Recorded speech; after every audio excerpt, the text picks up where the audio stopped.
મીડિયાને એક વિનંતી છે કે કોઈ ધારાસભ્ય કોઈ પાર્ટીના રાજીનામા આપતા હોય અને એમાં તમે તુરંત અફવાઓને ધ્યાનમાં રાખીને અમારા ધારાસભ્યોના નામ ચલાવો નહીં, મહેરબાની કરી.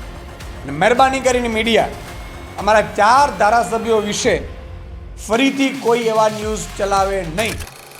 આમ આદમી પાર્ટી મજબૂત છે ગુજરાતમાં. આમ આદમી પાર્ટીના હવે એક પણ ધારાસભ્ય ક્યાંય જવાના નથી. મારી મીડિયાને એક વિનંતી છે કે કોઈ ધારાસભ્ય કોઈ પાર્ટીના રાજીનામા આપતા હોય અને એમાં તમે તુરંત અફવાઓને ધ્યાનમાં રાખીને અમારા ધારાસભ્યોના નામ ચલાવો નહીં, મહેરબાની કરીને.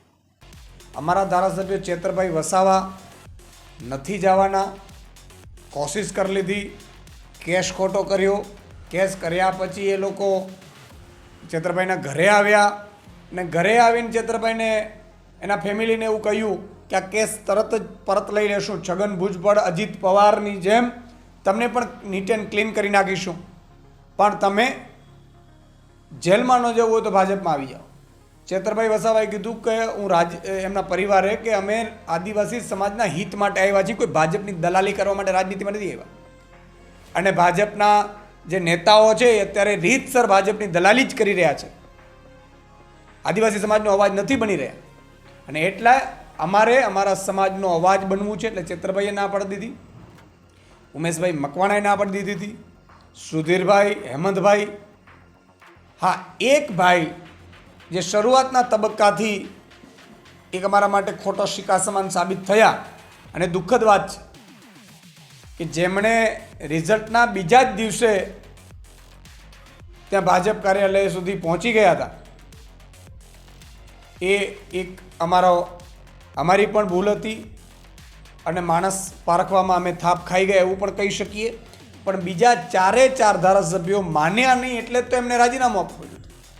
એટલે કોઈ રાજીનામા આપે કોઈ પાર્ટીના એટલે તરત જ આમ આદમી પાર્ટીના ફલાણા ધારાસભ્ય રાજીનામા આપે છે, ફલાણા ધારાસભ્ય રાજીનામા આપે છે. આનાથી નુકસાન થઈ રહ્યું છે એમને. એમનામાંથી કોઈ લોકસભા પણ લડવાના છે તો પ્રજા પછી વિશ્વાસ કઈ રીતે કરશે? ભાજપના ઈશારે મીડિયાવાળા મરજી પડે ત્યારે એમને નામ ચલાવી દે છે કે આ આપી શકે છે રાજીનામું. એટલે શું?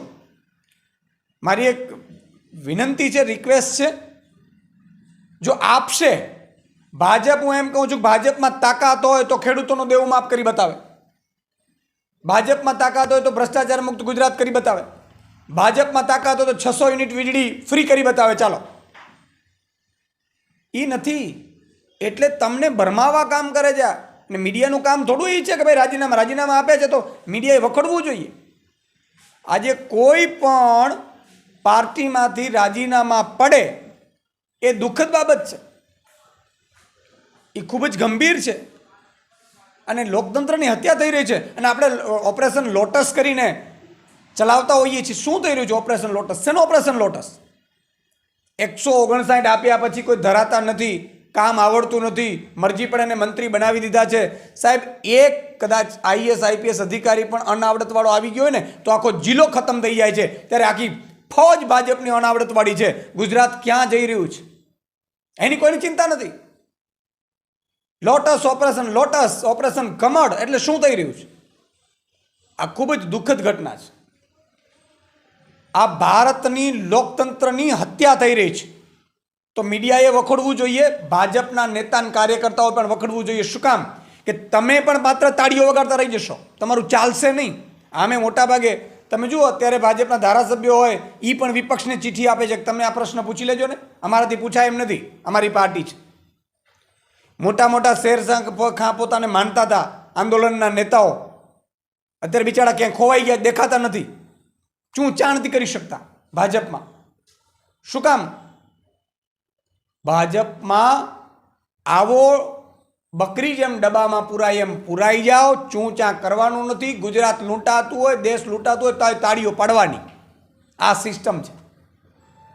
અને હું તો એમ કહું છું જે પણ જઈ રહ્યા છે ભાજપમાં એ પાપના ભાગીદાર થઈ રહ્યા છે. પેપર ફૂટે છે એના શું એના પહેલાંમાંથી પ્રોત્સાહિત થઈને તમે જઈ રહ્યા છો ભાજપમાં. ઓપરેશન લોટસ અને ભગવાન રામનું મંદિર, ભગવાનનો રામનું મંદિર કોણે બનાવ્યું છે? આપણે બનાવ્યો છે, આપણે રૂપિયા આપ્યા છે ભાઈ. અમારા રૂપિયા ભગવાન રામનું મંદિર સુપ્રીમ કોર્ટના જજમેન્ટથી બની રહ્યું છે અને અમે વધારે રામલલાના દર્શન કરવા જશું. આમ આદમી પાર્ટીની સરકાર બની હોત તો ગુજરાતમાંથી તમામ વડીલોને તીર્થયાત્રામાં મફત રામલલાના દર્શન કરાવતા. તોય દિલ્હીથી જશે, પંજાબમાંથી પણ જશે વિનામૂલ્યે. દરેકનો તીર્થધામનો આપણો અધિકાર છે. એટલે આ એક વાહિયાત ભાજપ દ્વારા એનો ભ્રષ્ટાચાર દબાઈ જાય, એની અણાવડત દબાઈ જાય એટલે સોચી સાજીશ કરેલું છે, ષડયંત્ર છે અને એને જનતાએ જાણવાની જરૂર છે. અને મહેરબાની કરીને મીડિયા અમારા 4 ધારાસભ્યો વિશે ફરીથી કોઈ એવા ન્યૂઝ ચલાવે નહીં ઓથેન્ટિક વગર, એવી મારી વિનંતી છે.